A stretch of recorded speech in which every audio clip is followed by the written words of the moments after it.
Hey guys, we are back with part 3, the story of how when I was 16, a 44-year-old man groomed me, got me pregnant in high school, was incredibly abusive, grave digger.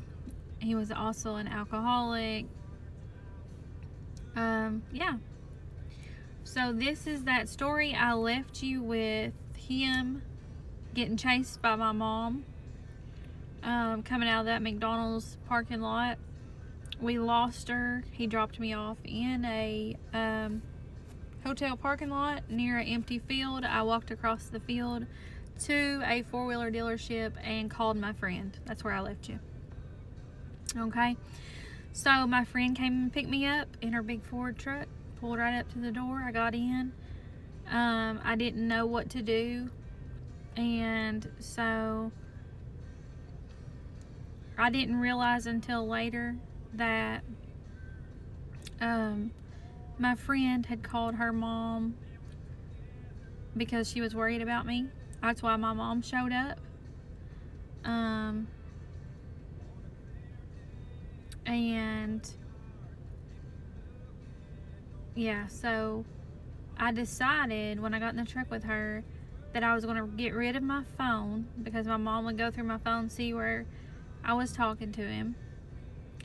And I just thought this whole time, this is so wild. They don't know him. Like, my mom doesn't know him. Why are they, this is crazy. He's a good person. He had been so good to me and kind, and he hadn't been out of the way. There was no reason why we couldn't be friends. All this stuff was going through my mind, but I knew that they wouldn't understand. So I decided I need to get rid of my phone because I had called him to tell him that I was okay. I was in the truck with my friend now. But I thought by the time I get home in front of my parents, he'll call back. And I didn't know what to do about that. So I decided when I got to my car that I was going to throw my phone out the window. And I did that. On the way home, I threw my cell phone out the window and it hit the guardrail. I heard it. And I thought, well, that's that. So I go home. They ask me for my phone. I say I don't have it. My mom talks to me and says, you don't know him. Just, stuff like that. Like, you don't know him. He's going to try to, get with you. And I don't remember the exact words. My stepdad talked to me. Remember, he's my stepdad's first cousin.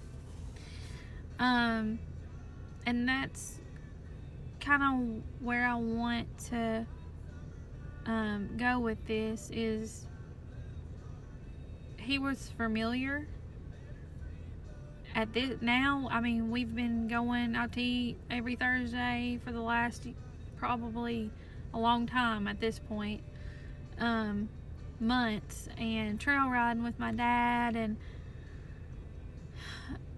I mean, he was just very familiar to me. You think about somebody that's going to groom you or whatever. You think about somebody that's dangerous. You think about a stranger or somebody in a trench coat in a dark alley, or, some kind of something dark and scary like that. You don't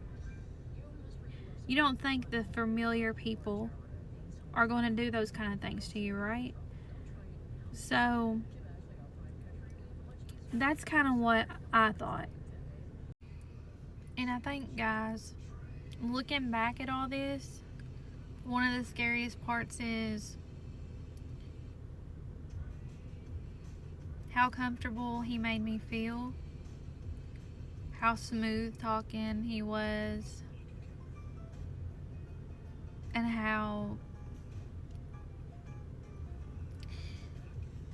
he made it seem so normal and just not scary, comfortable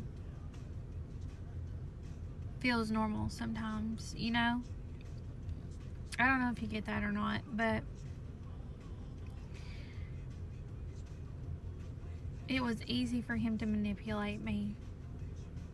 I was young.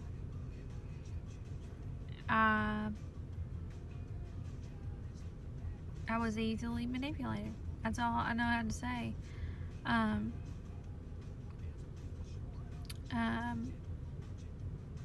I did not know how many times the man had been married. We'll get to that in later stories. Or I knew he had a daughter, but I didn't know the whole situation with her and the rest of the family. But I did know that he wasn't labeled as scary or stay away from him or any of those kind of things. That he was just a part of my stepdad's family, and he was always around. And he had a farm, and they was all like, you know, let's ride. You know, they wanted to ride horses. Let's do stuff with them. You know, we went to Christmases and Thanksgivings and different things, you know. It wasn't something that was scary to me.